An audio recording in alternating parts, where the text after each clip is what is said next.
Y estamos ya en la clase número 6 de Teología Contemporánea 2, tercer bimestre, hablando ya, comenzando a hablar, mejor dicho, de la teología de la secularización. Y yo les pregunto rápidamente, a ver si ustedes pueden contestarme. ¿Qué entendemos por secularización o por secular o secularismo dentro de las iglesias? ¿Cómo lo definimos? Porque muchas veces hablamos como de lo espiritual y lo secular. ¿Cómo, qué definición podríamos darle a secularismo? Es interesante poder preguntárselo y comenzar la clase preguntándose la definición de esto. ¿Alguien se atreve? Por idea nomás.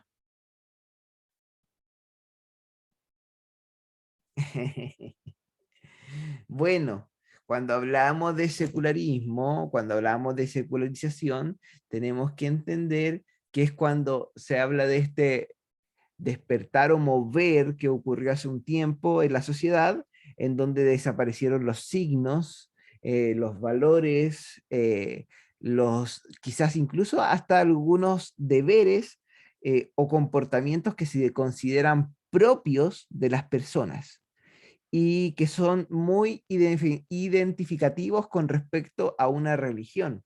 Por eso la imagen, que es como una, tratar de ilustrar lo que fue la Santa Cena, ¿cierto? Jesús con los discípulos, pero aquí mostrar a unos discípulos tan diferentes a los que eran, e incluso a un Jesús también diferente, o con un aire diferente a lo que pudiese ser.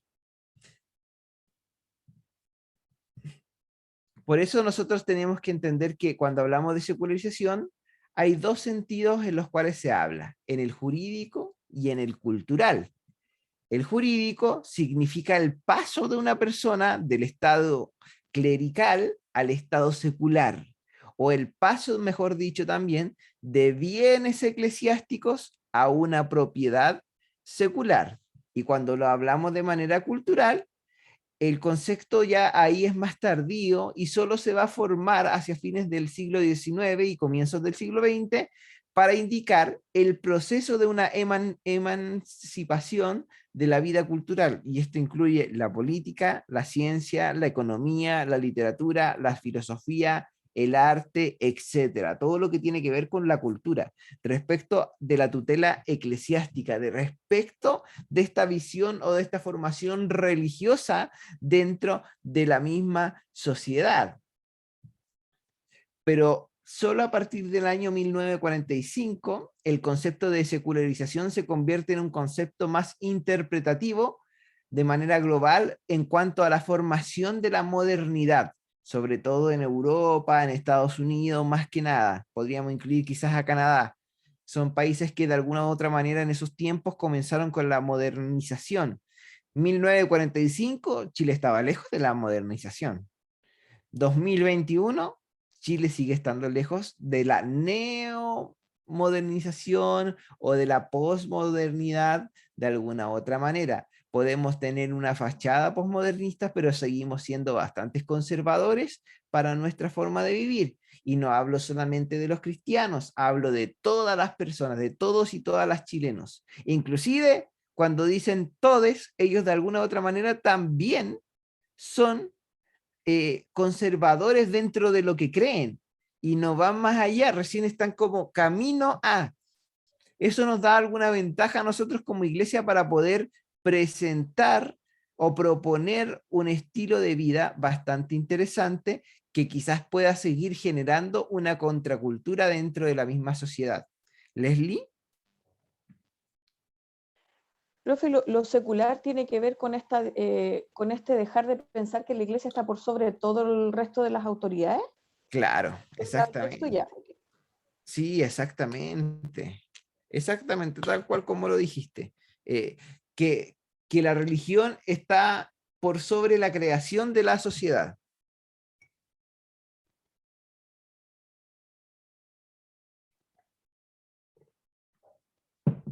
Así que eso es como lo que podríamos decir cuando hablamos de secularismo.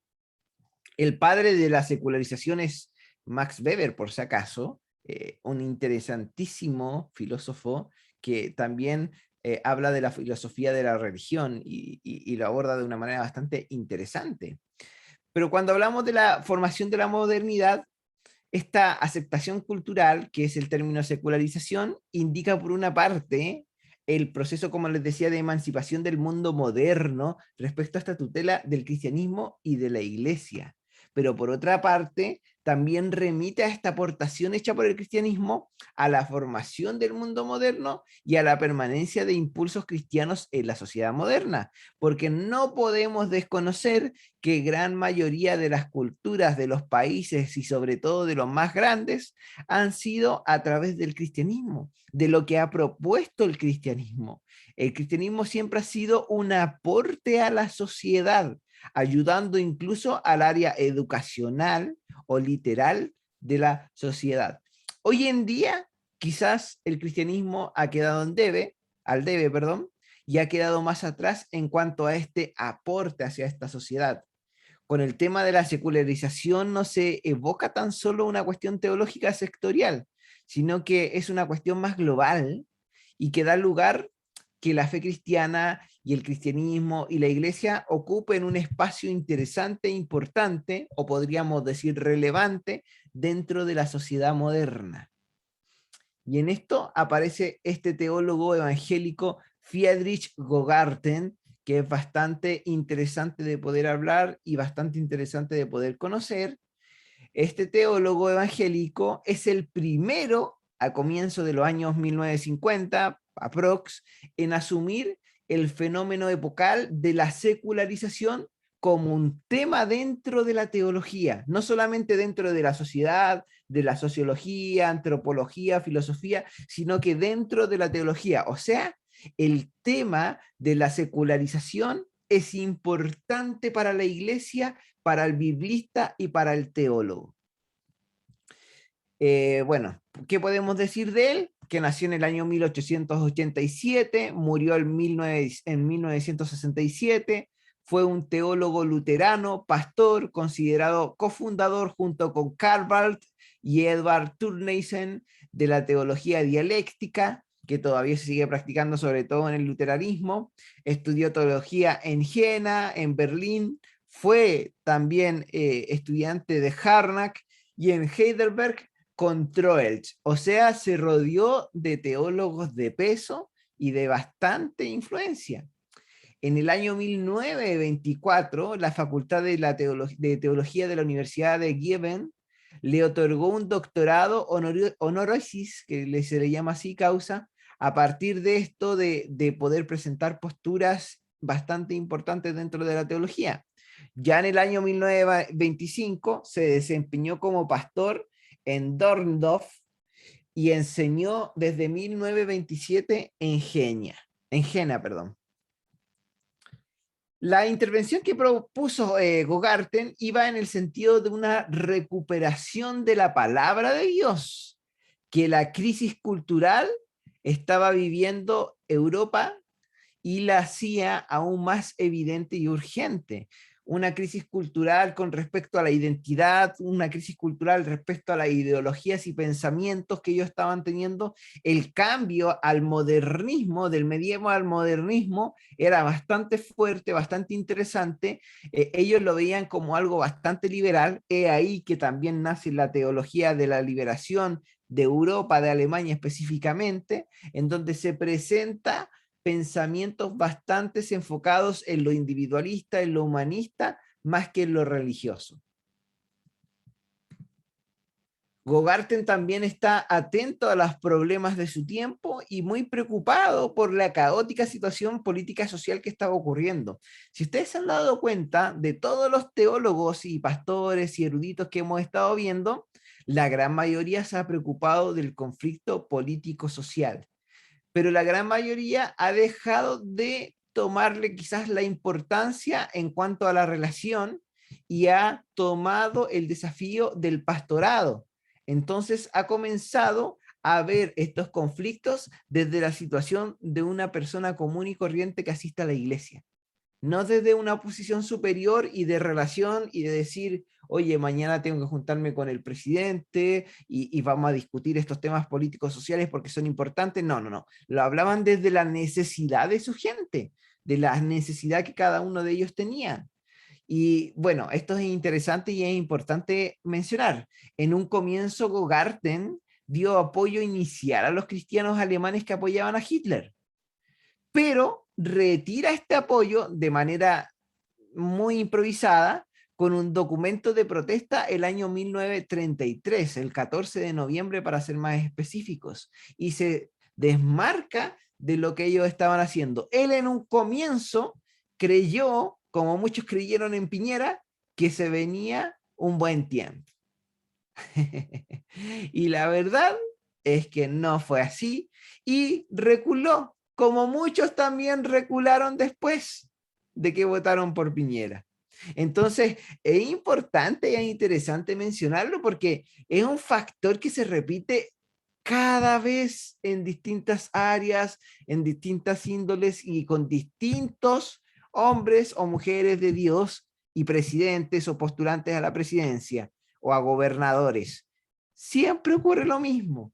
Se presentan, ayudan, apoyan en un comienzo, buscan el apoyo cristiano, porque queramos o no, el cristianismo sigue siendo un movimiento dentro de Chile, veámoslo de esta manera, que es importante, no es pequeño, es importante, pero no es tan relevante porque es tan dividido, está tan quebrado, hay una ruptura tan grande que no puede hacer solo una fuerza.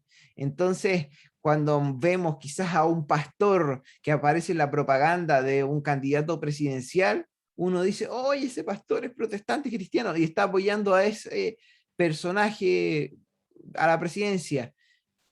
Pero uno se da cuenta que no todos los cristianos lo van a apoyar, porque no estamos juntos en esto, estamos muy divididos. Si ni siquiera la Biblia estamos juntos, hay miles de interpretaciones bíblicas que la vemos de manera muy diferente. Entonces, de alguna u otra manera, esto también le pasó a Gogarten con respecto a este movimiento de Hitler, al movimiento nazi, que fue uno de los peores tiempos que vivió Europa. ¿Sí, Leslie? Profesor, tendrá que ver porque se sigue viendo, como el texto también lo abordaba, y ya lo hemos visto en otro lado, se sigue viendo de que hay que atacar desde arriba, desde el poder para bajar. Bueno, es que me hace tanto sentido lo que decía el pastor Harold la otra vez, de que esto, claro, estamos así como arriba, arriba, arriba, pero no derrama. Y si vemos, como dice el texto, Cristo nunca fue arriba, nunca. Entonces, es como yo puse en mi trabajo, me da un poco de lata porque es como que ni siquiera el cristiano conoce a Cristo. Esa es la conclusión a la que llego de todo esto, ¿te fijas? Entonces, ¿por qué siempre persiguen el poder? Ahora hasta hay alianzas con políticos, hasta hay partidos políticos, hay personas que están en la constituyente y todo el tema, y no representan realmente lo que significa ser cristiano.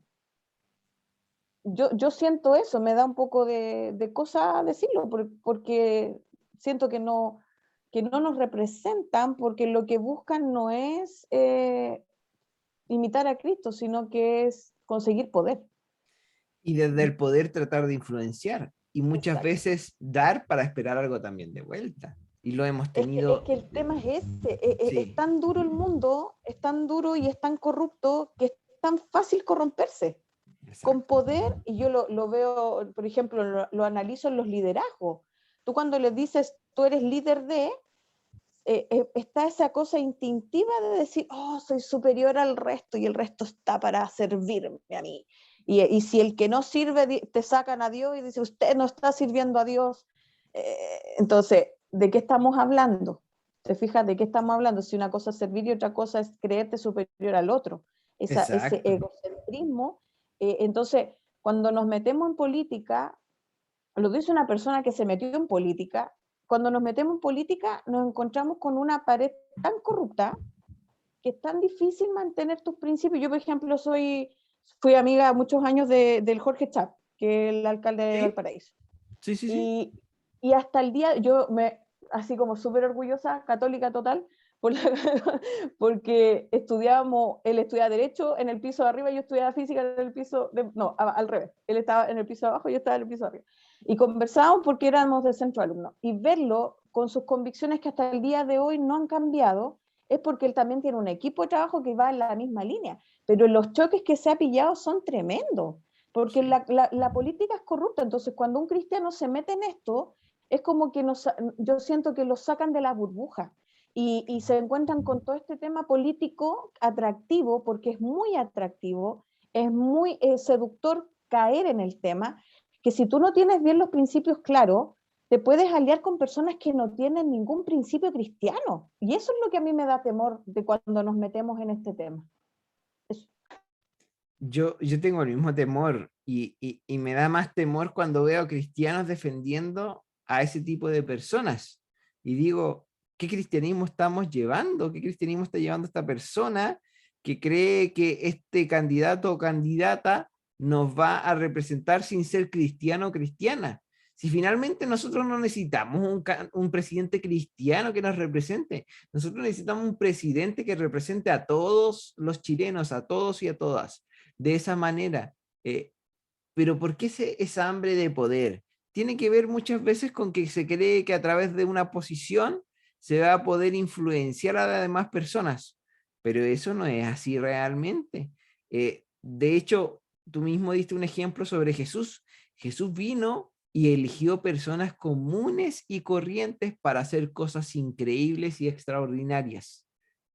¿Por qué amamos el poder? ¿Por qué nos vamos siempre a buscar lo de más arriba, lo que está más alto, lo que de alguna u otra manera puede darnos algo, entregarnos alguna, no sé, alguna platita o alguna cosa extraña? No, no. Es que, profe, yo creo que es la forma de cubrir carencias también. Yo Sí, creo que emocionalmente hablando, el político sabe cómo manipular, el que lleva más en este tiempo, en este tema, y desde siempre el político ha tergiversado y ha manipulado la emoción de la persona. exacto. Y yo creo que muchos, lo mismo, yo decía, ¿por qué apoyaron a Hitler? Porque Hitler vendió tan bonita la historia, si nos vamos a analizar realmente, los mensajes que él transmitía eran tan bonitos, atractivos, que dijeron, oye, este tipo en realidad me parece súper coherente, súper amigable, y claramente es fácil caer. El tema es Exacto. que yo, por ejemplo, analizaba lo de Dietrich Bonhoeffer, y yo decía, ¿por qué él no? ¿Por qué él no cayó? Y él, porque él a lo mejor pidió discernimiento de Dios, po, y tal vez algo le provocaba esta cosa. A mí me ha pasado esta cosa que uno ve a una persona, por muy bonita que sea, y uno dice, algo tiene. Entonces yo creo que Dietrich Bonhoeffer estaba con esa, a lo mejor algo tiene este gallo que no. Y cuando empezó a ver que se estaba yendo para otro lado, el cuento tan bonito, porque el político es así. Yo creo que como cristiano, el cristianismo nunca ha entendido que el político nos utiliza. Desde que nació el cristianismo nos han utilizado para Sí, mover masas a su favor. Y yo a creo que favor. si somos conscientes de eso y dejamos este poder, porque el poder es súper instintivo, es súper atractivo, es súper... ¿Por qué? Porque necesitamos sentirnos apreciados, necesitamos sentirnos valorados por el otro. Y con el poder pensamos tener esta, pero es el pensamiento del mundo tan ficticio. Es cuando uno no se ha enfrentado al ego, a su propia, a su propio ego interno, porque es el ego el que te mueve a, oye, anda para allá porque vas a ser comprendido, porque él te va a acoger. Pero no nos damos Exacto. cuenta que estamos prácticamente vendiéndole el alma al diablo, si es el tema, así yo lo veo. Porque uno tiene que sanar uno.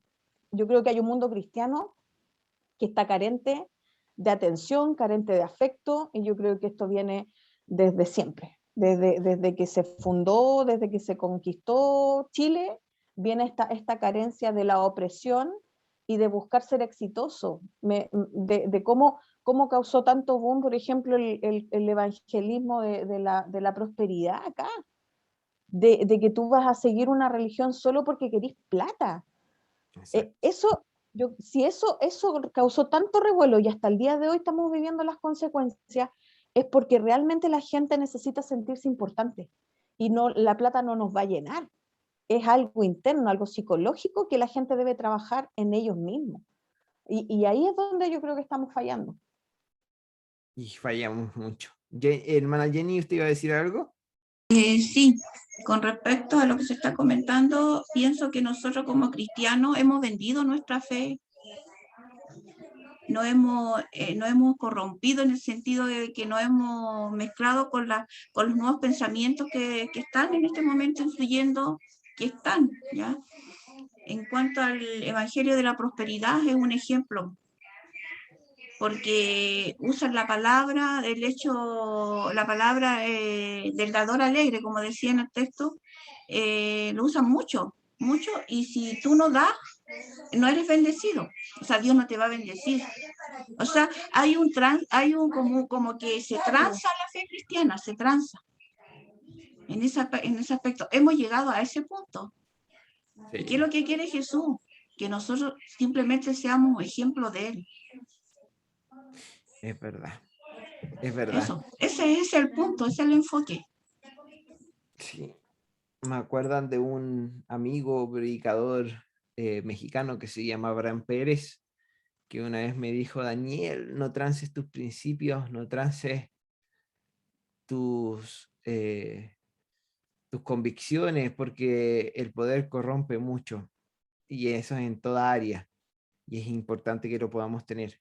¿Algo que comentar, Pastora Paz?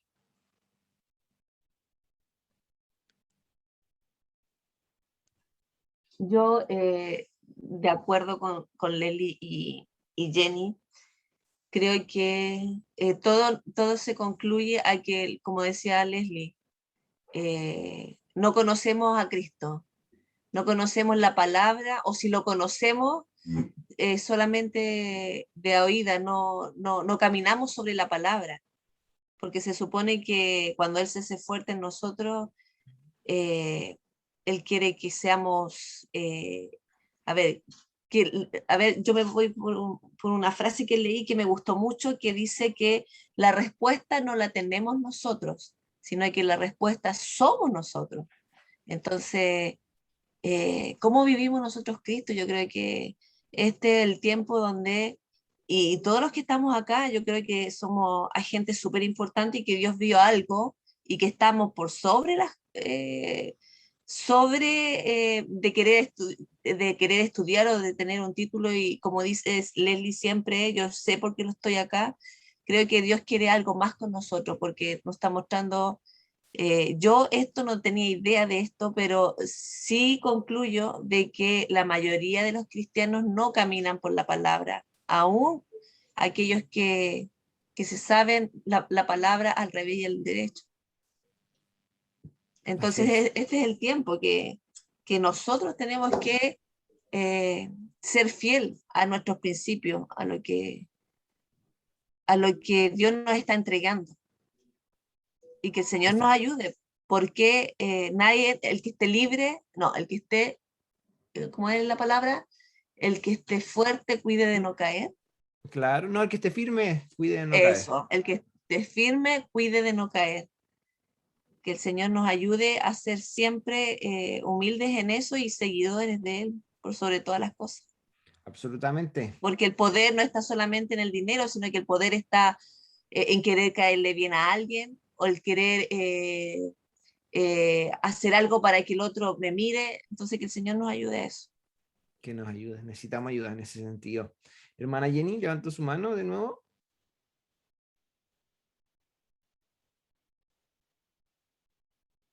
Fue sin querer. No. Ya, perfecto. Seguimos avanzando entonces. La obra más característica de Gogarten, destinada a tener un amplio eco, es Destino y Esperanza de la época moderna, escrita el año 1953, cuyo argumento viene indicado por el subtítulo La secularización como tema de la teología. Y la pregunta es: ¿hasta qué punto son inconciliables el cristianismo y el mundo moderno? Es la pregunta que Gogarten realiza. el cristianismo es un complejo fenómeno histórico hecho posible por la fe cristiana, pero que no se identifica con ella por cuanto que se dan diversas concepciones del cristianismo. Y es lo que justamente estábamos hablando, de esta diversidad y polarización que hay dentro del cristianismo.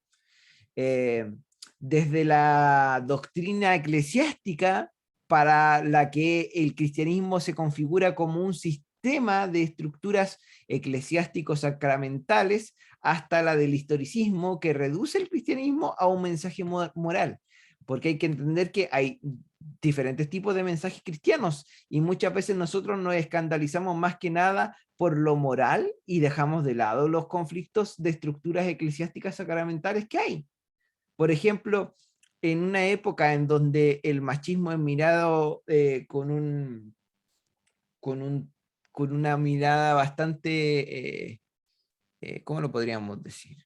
Una mirada bien horrenda, ojos de personas que lo miran de manera despectiva, como quizás siempre lo ha sido, pero hoy más que nunca, y donde la mujer ha mostrado o ha estado en luchas para ver y hacerse sentir como una persona, una mujer que tiene derecho al igual que el hombre. Nosotros como iglesia no hemos hablado a la estructura eclesiástica que tenemos en ese sentido. Por ejemplo, nosotros pertenecemos a una iglesia que tiene una estructura episcopal, en donde hay un obispo, hay un grupo de presbíteros, hay un directorio y hay pastorado. Recién en el pastorado se encuentran las pastoras. No están antes.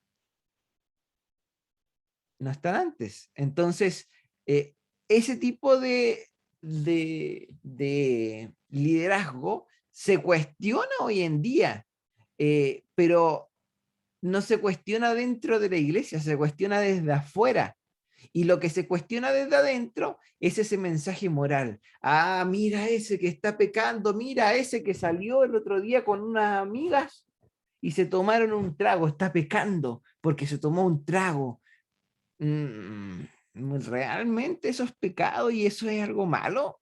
O sea, tenemos que entender bien también en nuestro mensaje y la figura que deberíamos tener como de lo que es pecado y lo que no es pecado. Para mí, la definición de pecado es aquello que me aleja de Dios. Para mí el pecado es todo lo que me aleja de Dios. Entonces, si hay algo o alguien que me aleja de Dios, para mí es pecado. Entonces, uno tiene que darse cuenta de eso y decir, ya, mira, entonces me puedo juntar con amigos en la casa y tomarme un trago. Por supuesto, no es pecado. No es pecado. El pecado sería que a través de tú estar tomando algo, haces caer a otra persona para tomar y esa persona no puede salir de ahí. El pecado sería que tú comiences a tomar o a beber y no puedas salir de esa condición y ya no puedas hacer nada. El pecado es que comamos desesperadamente cuando no tenemos que comer y transformamos la comida en gula. Nunca se habla de eso como pecado dentro de la iglesia, pero la gula es pecado. Los cristianos quizás no somos tan buenos para tomar, pero para comer somos expertos. Y algo que no se habla mucho dentro de las iglesias. Bueno, cuando hablamos de esta doctrina eclesiástica y del historicismo, se trata de dos concepciones del cristianismo que son absolutamente antagónicas, pero una y otra van desembocando en una mala comprensión de la fe cristiana. Por ejemplo, la primera es de carácter más metafísico y la segunda es de carácter más moralista. Por eso Gogarten se remite al núcleo del cristianismo, es decir, a la fe cristiana, y se remonta, siguiendo a Lutero, al redescubrimiento del originario de los anunciados del Nuevo Testamento. El tema de Gogarten es la relación no aclarada entre fe cristiana y secularización. Si estuviese justificada, la secularización sería un proceso que llevaría inexorablemente a invalidar la fe cristiana, por cuanto que facilitaría el paso de la revelación y de la fe a la razón autónoma y autosuficiente como fuente exclusiva de valores. Y quizás ustedes no se han dado cuenta, o a lo mejor sí, probablemente, Pero dentro de la iglesia tenemos mucha gente que se cree autosuficiente y que actúa de manera muy autónoma y muy individualista y que vive un cristianismo como tal. Y eso no está bien. Eso es justamente algo que nos aleja de Dios más que nos acerca de Dios. Porque Dios nos creó como seres comunitarios, no como seres individualistas. ¿Vamos bien hasta ahí? ¿Sí? Siento que se está quedando pegado, ¿o es idea mía? Pero solo la imagen, Dani, porque bien, el audio se Oh, escucha, al menos. ok, ok, perfecto. Démonos unos 5 minutitos para ir al baño a tomar algún agua y volver, ¿les parece? 5 minutos. Dani, una pausita, una cosita. ¿Sí? Es que ayer mientras hacía el trabajo, esta cosa del Evangelio de la Prosperidad me llamaba la atención porque yo lo veía como casi metafísico el tema. ¿Ya? Entonces, que ahora se mencione esta doctrina eclesiástica como un carácter metafísico se refiere a que buscamos, ¿qué? Como la metafísica busca una deidad que ayuda en esta cosa de si tu buen pensamiento genera buenas acciones y buen caminar, ¿a eso se refiere? Sí, por eso habla de que son erróneos. Por eso dice que son dos caminos erróneos.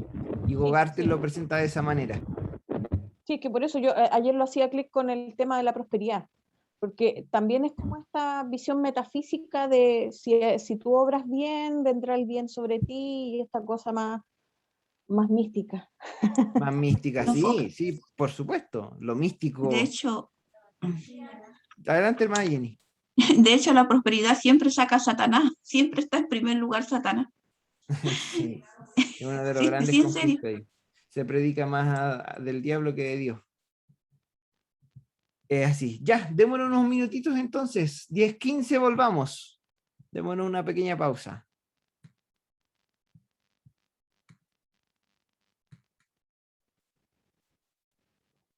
Seguimos.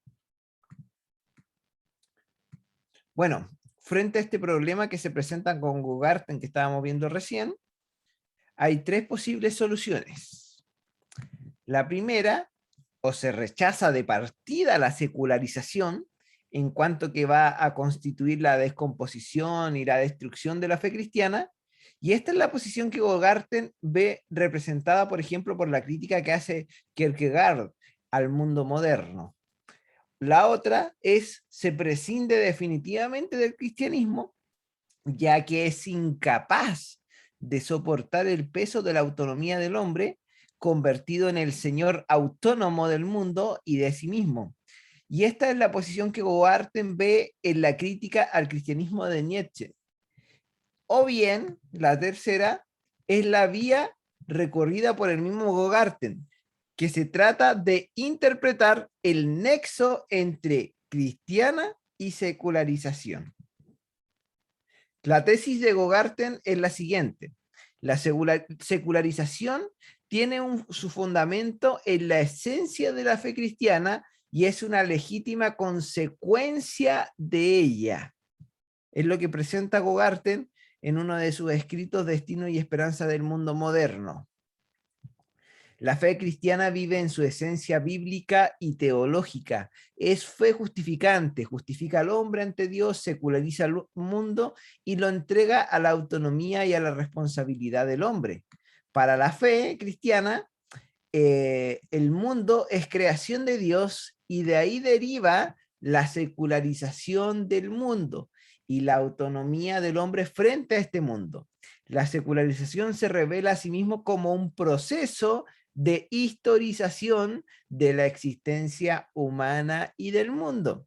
El mundo mítico se convierte en un mundo histórico y en espacio para el obrar libre y responsable del hombre. Y la existencia humana se convierte en existencia histórica que ha de ser vivida en la autonomía y en la responsabilidad. O sea, el hombre secular es el hombre histórico. Es lo que está tratando de presentar Gogarten aquí. La desmificación representa para Gogarten la hermenéutica más apropiada, que es la interpretación más apropiada para la comprensión de los anunciados neotestamentarios en clave de historicidad. Y la secularización, pues, no es algo extraño y contrapuesto a la fe cristiana. Según Gogarten, es más bien un proceso de autonomización del hombre frente al mundo y de responsabilización por el mundo que se ha iniciado con ella. En este sentido, la secularización es un fenómeno postcristiano, pero suscitado por la misma fe cristiana. El medievo, que es el tiempo de la teocracia y de la cristiandad, ha de ser considerado como una época histórica ya superada, en principio con la Revolución Francesa, porque representa un acontecimiento que es histórico y uno que es cultural, no un acontecimiento teológico paradigmático para todas las épocas. La misión de la Iglesia no consiste en instaurar la teocracia mundial, sino más bien en el proceso de la diasporización, tendente a hacer universal la Iglesia, haciéndola existir en todos los países y en todos los lugares. Y esto conlleva el paso de un cristianismo más tradicional a uno que es hereditario, a un cristianismo basado en la decisión personal, que es el cristianismo de alguna u otra manera que nosotros vivimos hoy en día. No somos cristianos en su gran mayoría porque nuestra familia era cristiana solamente, sino que tomamos la decisión de manera personal al seguir a Cristo.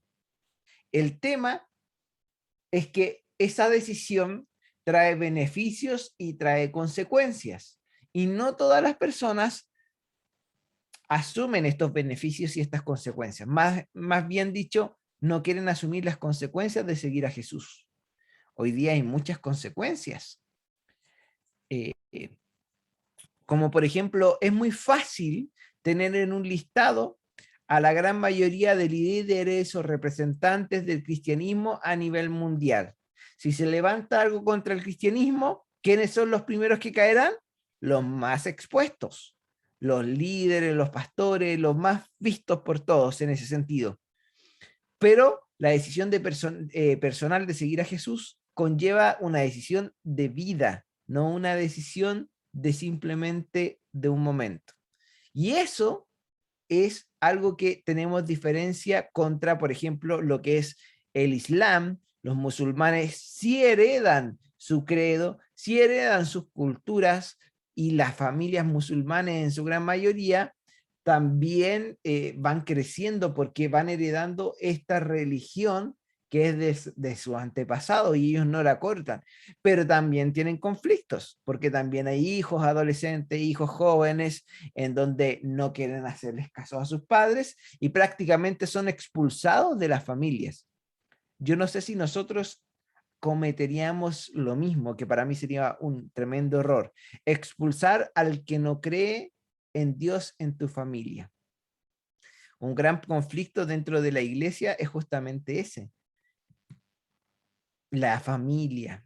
La familia no está constituida desde un deber o un derecho personal al seguir a Jesús. Muchas veces queremos imponerles a los niños y a las niñas que lo hagan, y más que acercarlos, los estamos alejando. Y esa es una de las muchas características por las cuales podríamos decir que hoy en día hay muy pocos jóvenes en las iglesias. Sobre todo, y ya que estamos hablando de nuestra iglesia y Petri, abordémoslo desde acá. Pensemos, si de aquí hace 5 o 6 años atrás no hubiésemos perdido a todos los adolescentes y jóvenes que estaban en nuestra iglesia, ¿cuál sería la cantidad de adolescentes y jóvenes que tendríamos hoy día? Tendríamos muchos, pero lo hemos perdido, y muchas veces por estas malas acciones y por estas malas formas de liderar y de presentar el cristianismo. Y eso es culpa de todos nosotros, ¿no? No es culpa solo del pastor, aunque el pastor y la pastora tienen la responsabilidad mayor de la iglesia, pero es una responsabilidad de toda la iglesia, de todas las personas, de toda la gente que asista a la iglesia, porque la iglesia somos todas las personas. No es un grupo, no es un liderazgo, no. Somos todas las personas, y relacionarse con los más jóvenes y con los más pequeños es responsabilidad de los adultos. Así como también le inculcamos a los adolescentes y jóvenes que tengan que saludar y generar una relación o un vínculo afectivo con gente mayor, porque de eso se trata la iglesia, de ser una comunidad, de transformarnos en una familia.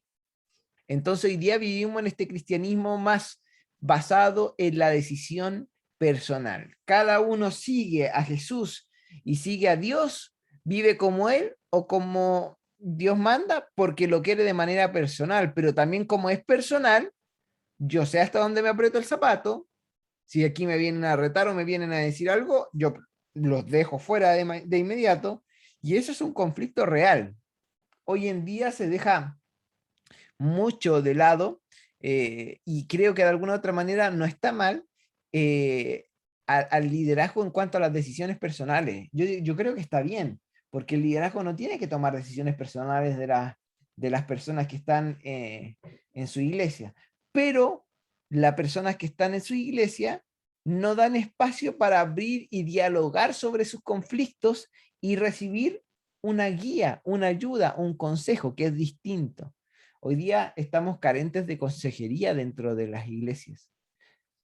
Simplemente los hermanos y hermanas que asisten a nuestras congregaciones están ahí escuchando la palabra, y en base a eso toman lo que se dice y tratan de aplicarlo en su vida para solucionar sus problemas, porque la sociedad ha promovido un individualismo, esa independencia de que yo lo puedo hacer, todo lo puedo lograr, yo puedo lograr grandes cosas, y eso es un gran conflicto que tenemos el día de hoy dentro de la sociedad.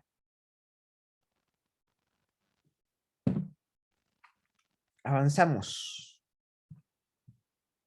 Bueno, en la inmediata posguerra, en plena época de la teología existencial, que tiene que ver con el manifiesto de la desmitificación de Bullmann en el año 1941, y el debate también sobre esta desmitificación en su fase más álgida, que se produce en el año 1941 hasta el 1952, aparece otro teólogo evangélico bastante interesante de conocer, mucho más contemporáneo, Oscar Cullmann, quien publica el libro Cristo y el tiempo, el año 1946. Y lo que Cullmann presenta es la intención de la obra de que no era estudiar la esencia del tiempo de la concepción de Biblia, o concretamente, podríamos decirlo así, en la concepción neotestamentaria, la búsqueda del elemento central del mensaje cristiano está ahí, que sería Jesús. Y la solución de esta fórmula se le presenta así: Dios se revela en una historia de salvación, porque la historia bíblica probablemente no es una narración de historia como las de las demás, pero sí tiene un causante importante, y es Dios, quien se revela para salvar a la humanidad. Bueno, Cullmann nació el año 1902, falleció en el año 1999, hace no mucho tiempo, si ustedes se pueden dar cuenta. Fue un teólogo protestante francés, y es bastante conocido sobre todo por su trabajo en el movimiento ecuménico, siendo uno de los responsables del establecimiento del diálogo entre luteranos y católicos. Si ustedes se han dado cuenta, hay varias cosas que asemejan al luteranismo del catolicismo, y que los acerca en vez de alejarlos, que tampoco es la idea, por supuesto. Él presentó su tesis doctoral en teología a la edad de 28 años. Imagínense qué nivel. Más tarde fue profesor de la Facultad de Teología de la Universidad de Basilea en Suiza y de la Sorbona de París. Por ejemplo, si Harnack utilizaba un método que era histórico-filológico, lo que hace Cullmann es que se va a adentrar en todo el corpus neotestamentario, que vendría siendo el método histórico teológico, que es uno de los que más ocupamos hasta la actualidad. Y desde el presupuesto de que el Nuevo Testamento es un texto religioso que nació en una comunidad de fe y que contiene, por tanto, el mensaje histórico del cristianismo primitivo. Aunque la palabra historia en este sentido es ajena al léxico del Nuevo Testamento, este, sin embargo, pone los hechos salvíficos en un contexto temporal de historia. Y es precisamente este nexo el que es objeto de investigación en Cristo y el tiempo. Los hechos salvíficos son el Cairo, que es el tiempo propicios escogidos por Dios para su acción a favor del hombre, y su trama constituye una línea temporal ascendente que discurre y asciende desde la creación hasta la parusía, dando lugar a una historia de la salvación, o sea, el tiempo perfecto de Dios. Los hechos salvíficos han ocurrido en el tiempo específico de Dios, en el tiempo en que Dios lo ha querido y lo ha dicho. Si la concepción griega del tiempo es cíclica, por ejemplo, y por tanto es repetitiva, y la salvación solo puede significar la liberación de la mordedura de este eterno círculo, la Biblia, en cambio, exhibe una concepción rectilínea del tiempo y de la historia. El cristianismo primitivo, tal como se expresa en el Nuevo Testamento, conoce la tensión entre un ya y un todavía no, entre un ya cumplido y un todavía no del todo cumplido. Bastante interesante. Según esta percepción, el decisivo acontecimiento de Cristo, tal como se realizó en la cruz y en la resurrección, representa la batalla decisiva ya ganada, aunque el día de la victoria haya quedado diferido hasta la parusía. O sea, ya ganó, ya triunfó, y esto lo podemos aplicar hoy día.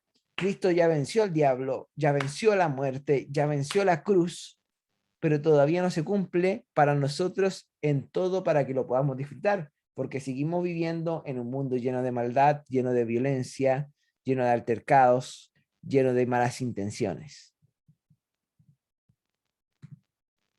La gente cristiana, en ese sentido de los acontecimientos futuros, encuentra así garantía en los acontecimientos cristológicos del pasado.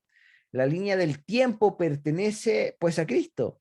Él es el antes del principio. Ha sido crucificado ayer, reina hoy, invisible, y retornará al final de los siglos, dice Kuhlman. El presente, en ese sentido, de la historia, de la salvación, es el kairos, el tiempo de la iglesia como tiempo de la misión, que tiene que ser situado sí o sí en una línea ascendente de la historia de salvación. Según la dialéctica, ya y del todavía no, pero ascendente, que va camino hacia.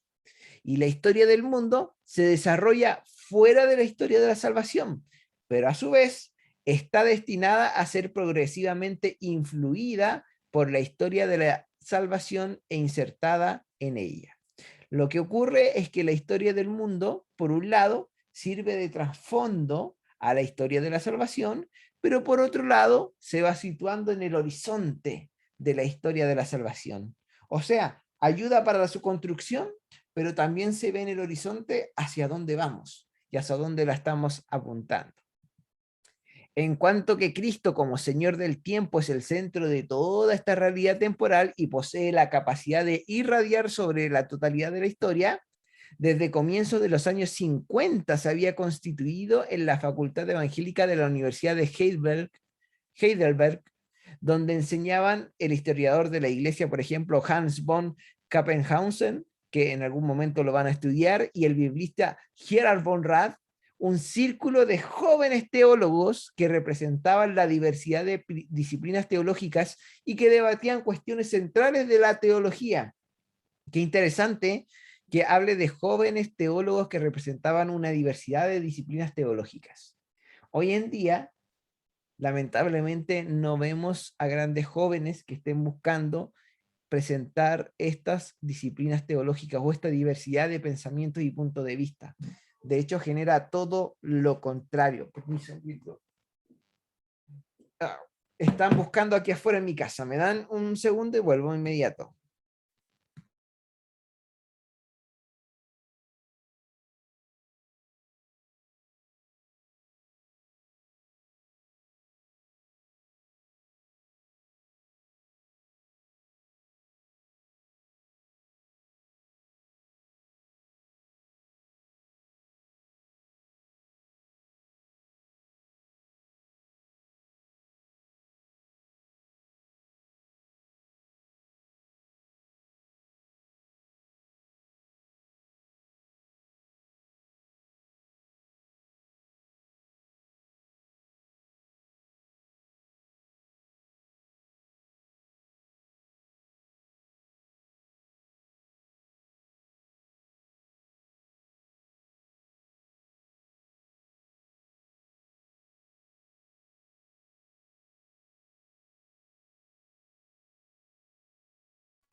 ¿Cómo va con el trabajo de los mapuches?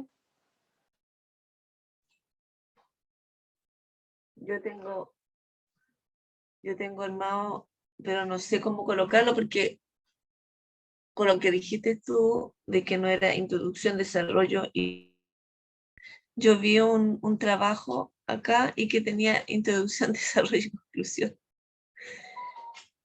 Entonces tengo todo anotado lo que voy a colocar, pero no sé cómo colocarlo.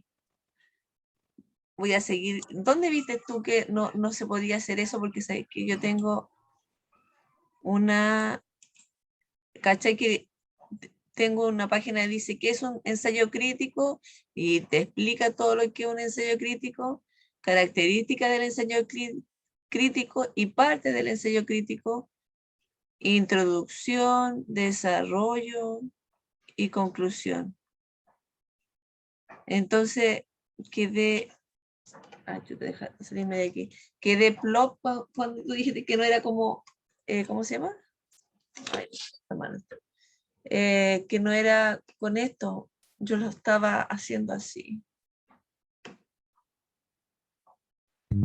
Sí, ¿Cachai? al menos para mí, desarrollo, o sea, introducción, desarrollo, conclusión es más un informe, no es un ensayo en sí. Habría que buscar estructura de ensayo solamente, porque el contenido es crítico. El contenido crítico se refiere a que tú vas a dar tu perspectiva de la temática que plantea el profe, ¿te fijas?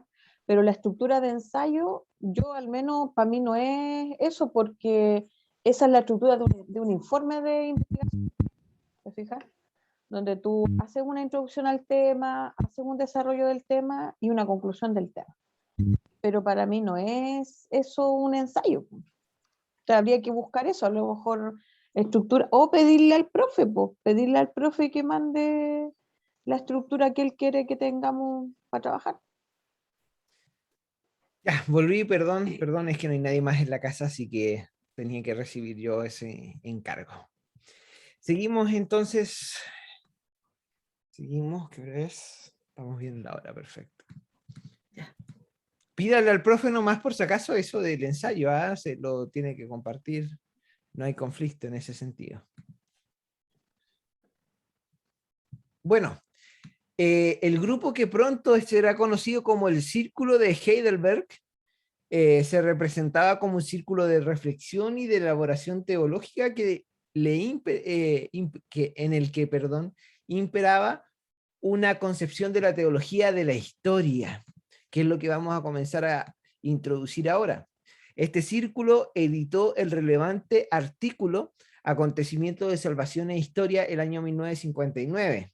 El texto llamó inmediatamente la atención de los ambientes teológicos y fue visto como un nuevo comienzo en el campo de la teología evangélica.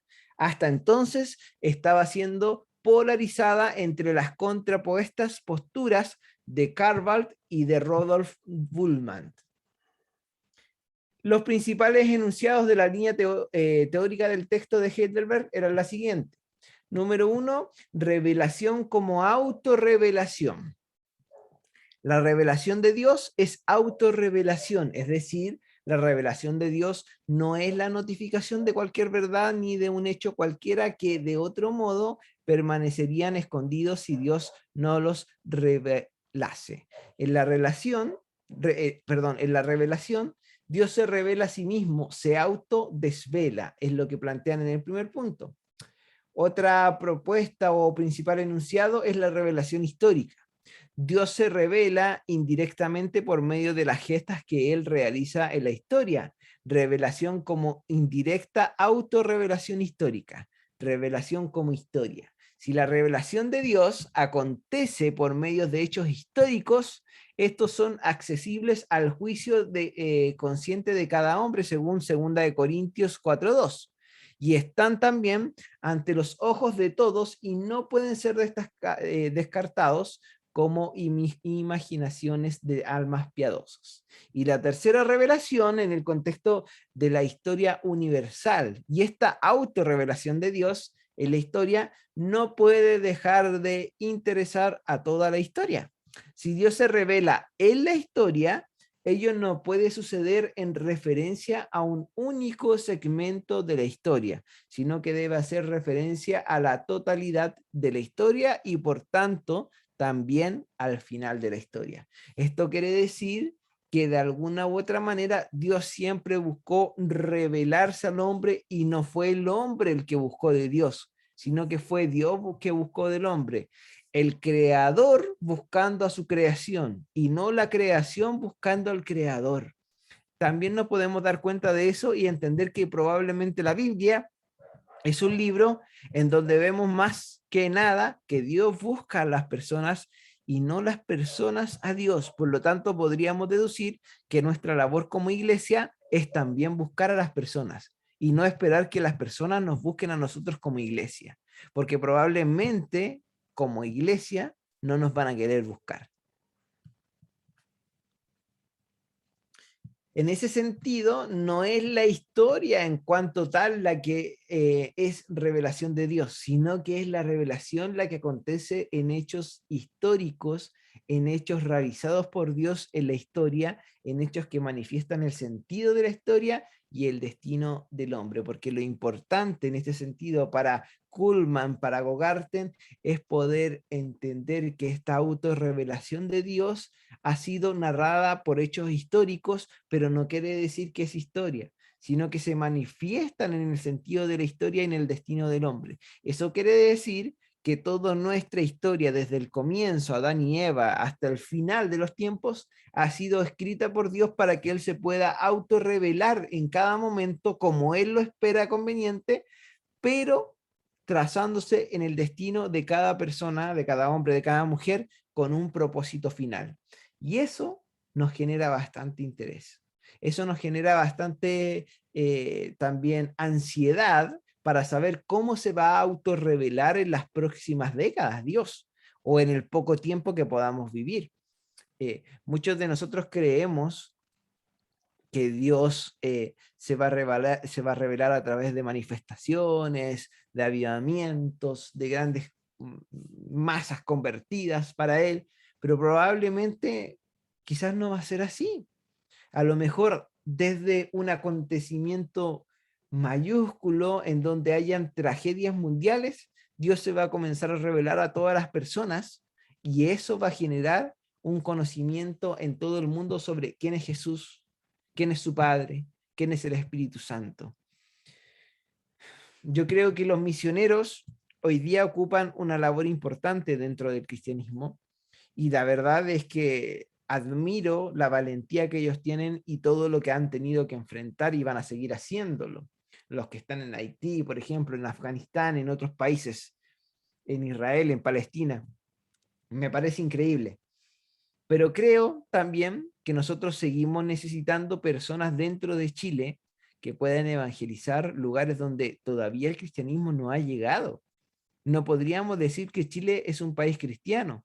De hecho, ni siquiera los católicos son fuertes en Chile. Es cosa de ver lo que pasó con el Papa cuando vino a Chile y hubieron muy pocos seguidores fieles de la Iglesia Católica que asistieron a sus presentaciones en comparación a la vez que había venido uno de los papas anteriores, que era Juan Pablo II, en donde sí se llenó. Estábamos viviendo un tiempo muy difícil, un tiempo de dictadura. Acá también había un tiempo difícil con respecto a los temas de injusticia social, pero aún así el catolicismo se mostró como una religión más bien débil que fuerte. ¿Cómo nos estamos mostrando nosotros como evangélicos a la sociedad? ¿Importa? Obvio que importa, porque por algo, por alguna razón, por algún motivo, las personas tienen que llegar. Ahora, si Dios es el que nos escoge antes de nacer, entonces no deberíamos evangelizar, porque ya los escogidos están seleccionados. Y ahí ya comenzamos a cuestionarnos algunas posturas doctrinales que nosotros podemos tener. Si la salvación no se pierde, entonces no nos debemos preocupar de los que se alejaron. Y tampoco tenemos que preocuparnos de nosotros mismos y de lo que hacemos. Si total, la salvación no se pierde, yo la tengo, Dios me la dio. Entonces son cosas y argumentos que tenemos que comenzar a analizarlas y entenderlas para poder aplicarlas en nuestras vidas como cristianos y cristianas que somos. Y eso también tenemos que emplearlo y mostrarlo dentro de nuestra iglesia. Porque dentro de nuestra iglesia hay gente que tiene muchas dudas y que a veces no las hacen simplemente por temor a las respuestas o quedar como ignorantes. Pero hay que hacerles entender que en las dudas viene también una respuesta que puede ser tan reveladora para la persona que puede aumentar su fe a niveles inexplicables e incalzables.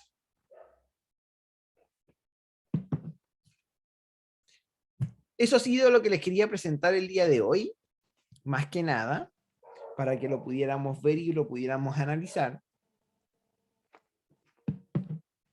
Considero importante que lo hayamos podido ver. Ya en las próximas clases que vamos a estar viendo y haciendo, realizando, vamos a darnos cuenta de esta de todo lo que hemos hablado y cómo ha ido construyendo un pensamiento y ha generado una repercusión hasta el día de hoy, como por ejemplo fue la respuesta de la teología de la liberación en Latinoamérica. Y la próxima semana ustedes tienen que llegar acá con la película de No basta solo con rezar, vista. Así que se los recuerdo para que la puedan ver. Se las voy a reenviar en el grupo para que la puedan obtener y así no se les olvide. Es igual que la película de Dietrich Bonhoeffer, en el sentido de que es una película antigua. Se van a dar cuenta dónde está situada. Va a mostrar Chile, va a mostrar cómo era el Chile antes de la dictadura, el cristianismo antes de la dictadura también, lo cual es importante. Y ahí es donde vamos a analizar el cambio que ocurrió dentro del cristianismo en cuanto a las posturas políticas o a las creencias o al enfoque. Si no hubiese pasado lo del estallido social, si no hubiese pasado lo de la pandemia, no sé si tantas iglesias se hubiesen sumado a realizar colaciones, alimentos, ollas comunes, ayudas sociales, porque eso lo teníamos casi perdidos en la iglesia. La iglesia no se preocupaba de eso, la iglesia se preocupaba de hacer congresos, eventos, que la gente viniera, grandes escenarios, buenas luces, buen audio, buena pantalla, pero en realidad lo que la gente comenzó a necesitar era lo más básico para sobrevivir: alimentos, agua, no lo tenían, un techo donde vivir. Y ahí comenzaron a realizarse estas labores sociales que son absolutamente importantes y necesarias hasta el día de hoy. Y yo creo que la iglesia tiene que tomar un rol bastante importante dentro de lo social. Lo social es importantísimo dentro de la iglesia. Entonces, grandes partes de nuestros fondos de nuestra iglesia deberían ir enfocados en la ayuda social. No en un asistencialismo que es entregar un pan y un café e irte. No, en una ayuda social verdadera, entregar ciertos días, comprometerse con ellos para entregarles comida, para compartirles ropa, para tratar de construirles un lugar donde puedan vivir, enfocarse en la ayuda comunitaria con ellos, a lo mejor enseñarles a tener un currículum y presentarlo en algún trabajo, diferentes ideas que podemos realizar que yo creo que hoy día pueden afectar la sociedad de buena manera y que creo que como iglesia es nuestra labor. Yo creo que no es el tiempo de grandes eventos, soy muy honesto en decirlo. Yo creo que es el momento de masificar los pequeños eventos, eventos comunales, centralizados, pero en donde cada iglesia local va a poder ayudar de manera efectiva a las personas. Porque los grandes eventos vienen, toman lo que hay y se van, y se acabó. Pero no hay un seguimiento, no hay un acompañamiento espiritual, un acompañamiento social, no existe dentro de. Y necesitamos tenerlo con urgencia.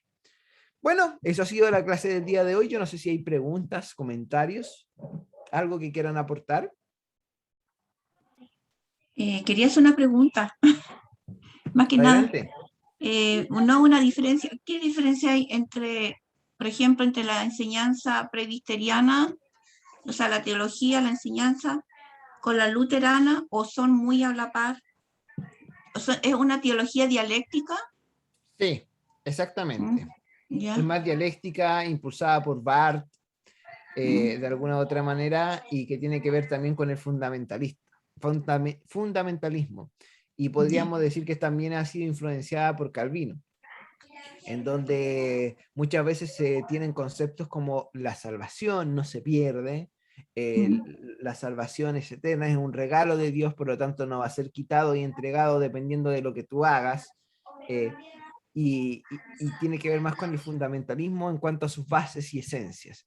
Y también está más enfocada, aunque también contraproducente de repente, porque claro, dicen que la salvación no se pierde de alguna u otra manera, pero también se dan ciertas libertades que el protestantismo no se da, que es por ejemplo tomar alcohol muchas veces, fumar alguna pipa, algún cigarro, y tampoco tienen conflicto con eso.